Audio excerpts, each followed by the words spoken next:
So I was trying to hold out, but it looks like we're going to be having 6 matches. Here are my predictions for WrestleMania 42. Night 2, I have my notes. So here we go. Match number 1, we're going to kick things off with Brock Lesnar versus Oba Femi. Now, Oba has been standing tall ever since he accepted the challenge. I loved how he accepted the challenge. He brought him down, put his foot on his chest, and pointed at the WrestleMania sign. Oba has too much to gain from this, right? In my opinion, if Brock wins this match, because we all know Brock will say yes, he'll lose, and then come WrestleMania want to change his damn mind.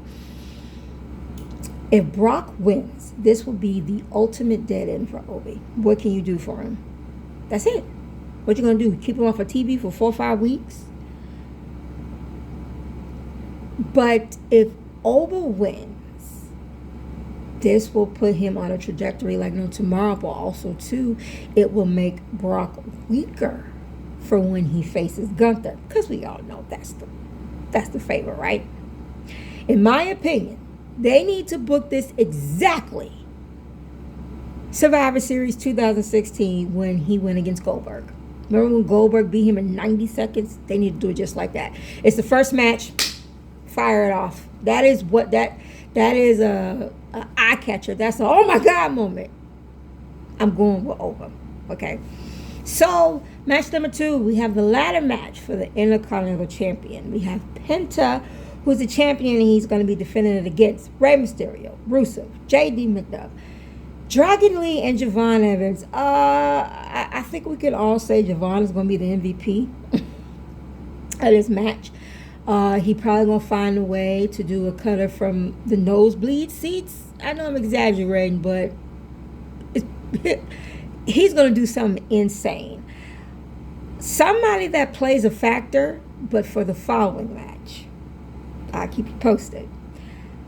Normally, whenever the person who names the stipulation, they end up losing. But I don't think they're tired of Penta having the title yet. Continuing having the title, I don't see him losing it. I'm going to go with Penta and still. Now for this next match. We got Dominic Mysterio versus Finn Balor. Oh, but not just regular Finn Balor. We have the Demon returning. The Demon has not been here since 2023, WrestleMania 39 against Edge. He went to Adam Pearce and he had the nerve to say, I signed on to fight Finn Balor, not the Demon. Well, when you have an alter ego, you shouldn't piss them off. That way you could face Finn Balor. Maybe if you would have let JD have his match, you didn't interfere, you wouldn't be in this situation. Play stupid games, win stupid prizes. Here is somebody that's going to play what's going to really have Dominic screwed. JD is in that ladder match before. It would not surprise me if JD got hurt. Meaning, he went through a ladder, he did a spot, because somebody going to do a buckle bomb, he's going to go through a ladder or a table, and he's going to have to get ushered out, either by referees or through a stretcher, and that's really going to make Dominic pass out. No ifs, ands, buts about it, the Demon. This match don't need to be long. 5 minutes would do just fine. Finn Balor, the Demon. United States Championship, Sami Zayn versus... I don't care. Don't care. Justice for Carmelo Hayes. I don't care who wins or loses this match. I'm going to go order my chicken wings. For the co-main event, the WWE Women's Championship, we have Jade Cargill versus Rhea Ripley. This will be the first time these two have ever had a one-on-one match. Now, in order for you to be a true babyface, your career has to be threatened, and or you got to be outnumbered and bring in Michin and B-Fab. Now, she did dispose of Michin last year. She told Damian Priest 1 down, 1 to go. So I would not be surprised if B-Fab is shipped out of here and Jade's going to be coming out there all alone. Listen, I reported it months ago. They didn't care who Jade was going up against. She wasn't walking out with that title. She's only defended it 1 time, and it was against Jordan Grace. That's it. You do have to factor that maybe Bianca Belair could be returning. So who is going to be the better one to go against? I have said it with the whole Jade Cargo and the Naomi and the Bianca thing. That's not going to work unless Naomi is there. Because I think a lot of us think that Bianca was the one that put the battery in her back. So that's not really going to work. And honestly, I think they did close that chapter when they had their match at Evolution 2, when Bianca was a special guest referee.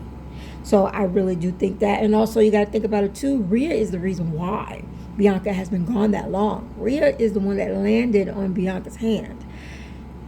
I know that match shouldn't be on no damn Backlash. It needs to be on a SummerSlam or a WrestleMania. But either way, I'm going with Anu. That makes the most sense. Woo, and for the main event. Oh boy, oh boy, oh boy. Actually, the first match that was ever announced. CM Punk will be defending the World Heavyweight Championship against Roman Reigns. Now, I have said their build-up has been eerily similar to The Rock and Stone Cold Steve Austin WrestleMania 17. You got CM Punk, who's the average man. That's somebody you see at a gas station, at the mall, at a Foot Locker. He's the common man. He is the person that had to scratch, claw, go through, wrestle in abandoned churches and warehouses with no AC and getting paid $20, knowing that it takes $80 to get you there. Yeah. He had to travel all around the world of this United States of this nation before he even got recognized by WWE. Then you got Roman Reigns. He was working at a furniture store that his sister was managing, and he got a phone call. Yeah, a phone call to me. I was teetering and tottering on how this was going to go. But this promo, this Monday, made me make my decision. They hate each other. At least they got that in common. But they hate each other for two very different reasons. Punk was stating that he hates the fact that this was his dream. This was his end-all, be-all. There was no plan B. This had to work. He didn't have a made man family. He had to make his family. We all know the history between his parents, and we know that he moved in with a friend from high school when he was like 14, 15 years old, and he never went back home. He calls them the sisters, and that's his mom. Whenever they go to Chicago, they're in the front row. That's his family. That's who he considers his family. You got Roman. His whole thing, especially since he returned in 2020, has been the bloodline. It's been about the family. That, I don't know why he's that Samoan dynasty, that thing goes back generations and generations. You can say what you want to say. Samoans have been the backbone of wrestling, especially within WWE.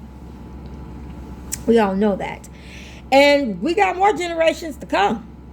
So this is never ending. It really isn't. Even with or without the bloodline, it being called that, it's never ending because they're still coming.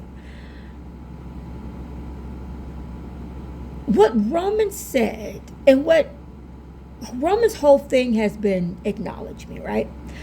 Roman, it still kind of stings about that Shield situation, right? That he got hit with the chair. And he's always been hit with a chair. He needs to stop turning his back on people. Especially when they got a metal object ready for you. Don't turn your back. But his whole thing has been, acknowledge me.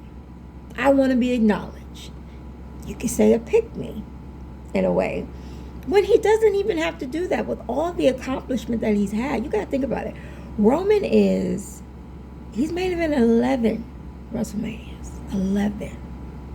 He's the longest reigning. Punk even mentioned that too. What is that? 1316. And remember, halfway through, he combined them. He was Universal Champion, and then he combined it at WrestleMania 38 when he beat Brock Lesnar.